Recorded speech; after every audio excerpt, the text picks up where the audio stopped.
At an epic comeback ang ginawa ng Ryokyu Kings matapos pumasok ang buzzer beater. Hype na hype ang crowd matapos ang ginawang buzzer beater ni Vic Low na siyang import ng Ryokyu Kings. Di makapaniwala ang dating kasama ni Kai Soto na si Tatang Gibbs. First quarter, kontrolado pa ng Chiba Jets ang kanilang kalamangan at nakapanatili ito sa 8 points sa tulong ng kanilang mga local player na si Togashi. Second quarter, pinasok na ang ating kababayan na si QMB. Hindi kasama sa starting 5 si QMB. Limited limits pa rin ang binigay na kailang coach. Todo aggressive naman si QMB matapos magbigay ng mga solid picks hanggang sa tuluyan tinawagan ng offensive foul. Gigil na gigil ang ating kababayan, parang may gustong patunayan. Solid defense naman ang binigay ni QMB. Napakalaking tulong talaga ni QMB sa team.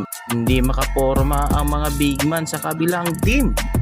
Second quarter, nananatili pa rin ang kalamangan ng Chiba Jets. Pero anong nangyari sa star player na to? Tatlong sablay na free throw ang ginawa ni Yuta Watanabe. Hindi makapaniwala ang dating NBA player. Dito na nagpakitang gila si QMB matapos i-posterize dunk ang kalabang import.